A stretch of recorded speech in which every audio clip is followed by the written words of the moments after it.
quarterback from Villanova.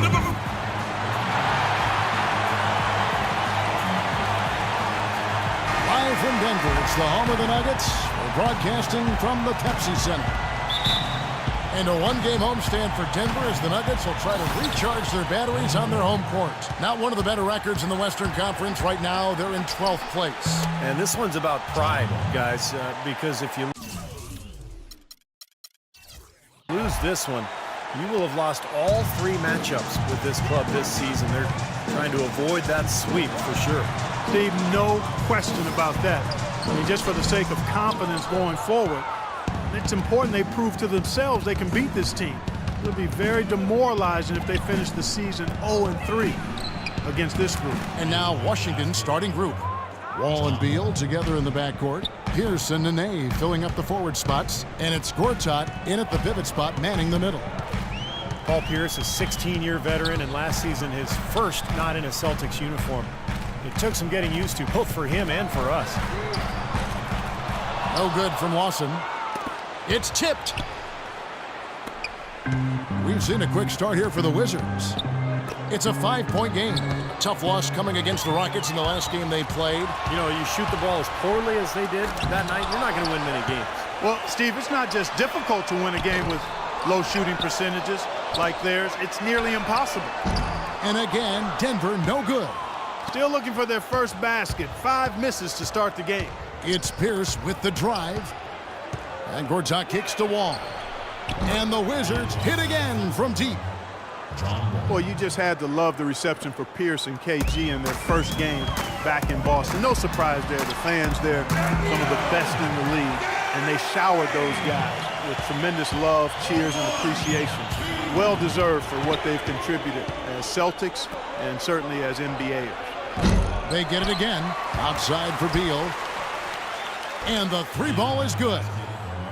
Beal's got his first 3 points of the game. It seems that every pass they make is leading to a score here. I mean, that's just exquisite ball movement. Yeah, they're making the right play, they're working together, and they're just looking for the best shot they can every possession. And Steve, no less than the great Celtic John Havlicek dubbing Paul Pierce as the greatest one-on-one scorer in Celtics history. Yeah, the 10th overall pick back in 1998. What a find. I mean, you could argue that he and Dirk Nowitzki were the 2 best players drafted that night. No good from Lawson. Well, the shot was there for him, and he had to take it. And I don't care if he didn't convert it. He's got to take that every time. And Wall kicks to Beal. Fires the 3. Rebounded by Fareed. The Nuggets trail by 7. And the pass to Lawson. And again.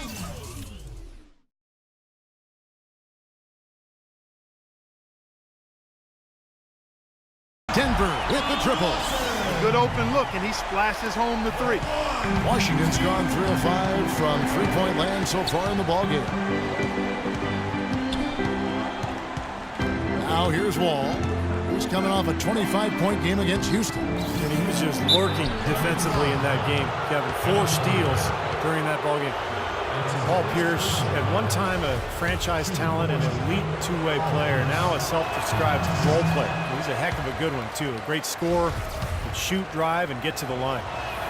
And Paul Pierce has always loved those elbows. Yeah, and he's such a good ball handler and so crafty in getting to his spots and able to put the defense on its heels. Not overly athletic. You think about Paul Pierce, and he's never one to overwhelm you with athleticism. But man, can he play some basketball. Steps back and fires. Outside for Beal. Nice ball movement by Washington. It's Pierce with the drive. Gortat dishes to Beal. Outside, Wall. Passes it to Pierce. Tries yet again. The rebound by Wilson Chandler. You know, when the shot's not there for you, you've just got to recognize it and move the ball on. Yeah, I think he had tunnel vision right there. His only thought was to shoot it, no matter what else was going on. Wall, that's good. Well, he's clearly feeling it, Clark, coming off that fantastic game last time out. So for the Nuggets, their last game, a loss to the Trailblazers in Portland. Kevin, that game defensively was an absolute nightmare. They went into that building and just got blown out by a very hot team. Well, they didn't defend those shooters like they should have. And once the fans got into it and the arena started rocking and thumping and bumping, things only got worse. Here's Gortat, cashes in for a double-digit lead. Gortat's got his first basket of the night. Boy, what a fantastic opening quarter for them. Yeah, it sure has been. Look at the lead they've jumped out to already. Impressive. Timeout is called. First of the game for the Nuggets. Marcin Gortat, the Polish hammer. We like him, I know, the 57th pick back in 2005. He's just a quality starting center in the NBA. 6'11", center, can score and defend. Really a good pickup for Washington. Catching up on the changes for Denver. Nurkic checked in for Kenneth Faried. Hickson comes in for Gallinari. And Jameer Nelson is subbed in for Randy Ford. Butler attacking, and Chandler with the block. They recover it. Here's Bynum. Here's Serafin. And finally they hit one. Serafin's got his first points of the game. I couldn't have dreamt of a much better start than what they've had here today. Everything's worked, especially offensively, and what a lead they have already to show for it. And Gortat got his rebounding back up last season. A consistent double-double guy in the middle, and he turned 30 last season. Still very much in the prime of his career. Bynum. And with his quick break and play, let's take a look now and select from a group of point guards that have been killing it from three-point range over the last 10 games. Number 1, Jameer Nelson. And he's just so exceptional from long range that it forces the defense out and really opens up passing and driving lanes for him.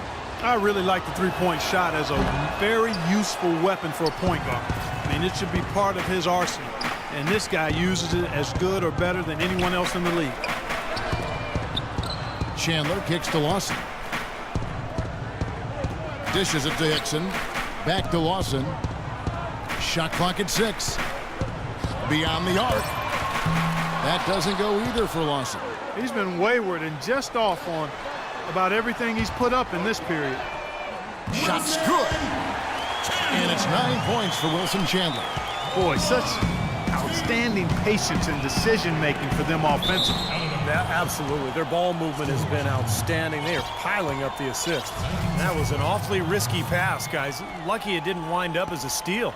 Well, it nearly did wind up as a steal, but no harm done in the end. They hang on to possession. Here's Serafin.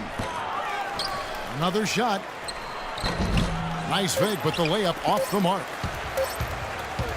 Lawson from outside. No good on the buzzer beater.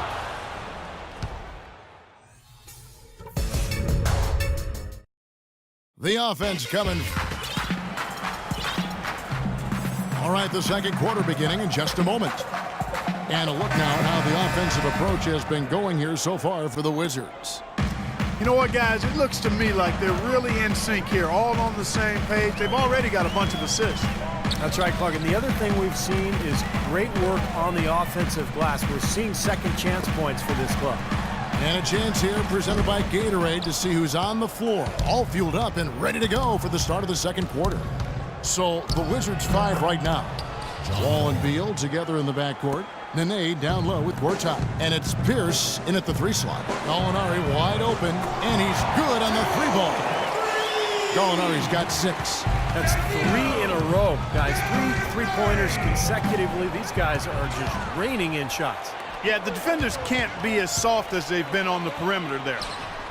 And misses it off the right side of the rim. Boy, you wonder what the score of this game would be if they weren't pulling down all these rebounds. Love what I'm seeing from them in the paint. That one goes. Count it. Well, they've settled into a pretty nice groove here offensively in the second quarter.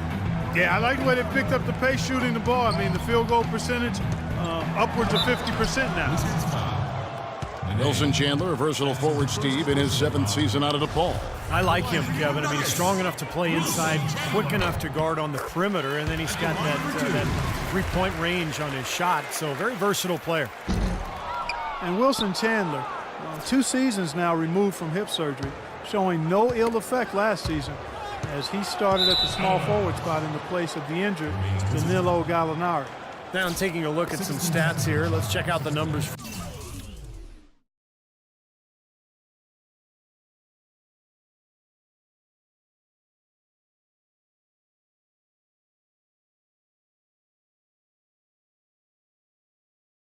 For Ty Lawson, some good contributions since the All-Star break. He's averaging 11 points a game, 8 assists, and 3 rebounds, and he's been passing the ball like a virtuoso. That's what really stands out to me about his recent performance. Well, you think about his intelligence, the court vision, both are outstanding. Those numbers are hardly a shock, as excellent as they are. What you like about Chandler, an inside-out scoring threat, and he's an explosive finisher around the rim, too, with shooting range that stretches out beyond the arc. And he gets it to go. Looked like they found the soft spot in the defense there. The Nuggets trail by 6. Foy, the pass to Fareed. Oh, and it looks like that's going to be a goaltending call. Yep, that's it. So they'll get the basket. He got there late, but you do have to like the aggressiveness to go after the block. But that one's going to count. For Washington, they've gone a nice 3 of 3 to start the second. And Wall. Here we go now. And it's Kenneth Fareed with the foul. And another foul would give him 3 before the half, something to keep our eyes on. A different look for Denver. Laverne, he's checked in for Chandler. And Barton subbed in for Ty Lawson. Wall dishes to Pierce. Tries from 16. And that comes off the assist by John Wall. Wall's got his 3rd assist on the night. Here's Barton. He's covered by Beal. In transition, here come the Wizards. Pierce kicks to Beal. And the foul on Will Barton. That's his first foul. Sessions checked in for Washington. Second team foul. Checking in for the Wizards. And here in the second quarter of action with a hair under 2.5 minutes played so far. Beal makes it off the glass. And now an 8-point Wizards lead. Man, a gaping hole in the defense that time, and he didn't waste any time getting through it. Here's Foy. And a foul on the shot. He'll go to the stripe for 2. Well, Denver in the post-Melo years has been a collection of good players, but you always have to wonder if they'll have a low ceiling because this team does not have a so-called superstar. And the Nuggets making a change here. Hickson's checked in. At that point, Denver has done well without what most would call a superstar, but obviously that takes its toll come playoff time. It really does. I mean, you need somebody that you can really rely on as your go-to guy, the one who gets it done for you in the clutch. And they haven't quite established that player, and yet they're still competitive. Just an enormous advantage for them on the boards. Guys, the key to the lead, to me, has been they've dominated the glass. It's that simple. Boy, you got to love it. A picture-perfect alley-oop. A little surprise, though, Clark. He didn't go for the big slam, but it works just the same. You know what? Yeah, but it almost makes it a little more special, Kevin. Just grace over power is the way I see it. Time called here. The Nuggets decide to talk it over. They're looking for a little bit of redemption in this one after the loss to them here last time. Well, they lost a very tight game the last time these two clubs met, and you have to believe that it weren't for the foul trouble they were in, the result might have been different. Here's what Denver's going with right now. Kenneth Fareed, he's checked in for Hickson. And Ty Lawson subbed in for Will Barton. Kevin Seraphin, he's checked in for Washington.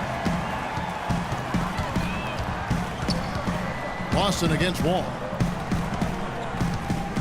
And it's Beal in the corner. And Wall kicks to Sessions. That's good. And so Wall with the assist. And the Wizards lead by 11.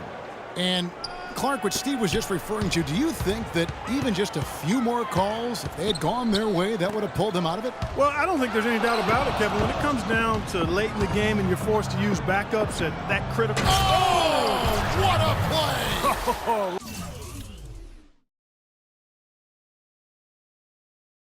Look at that. That is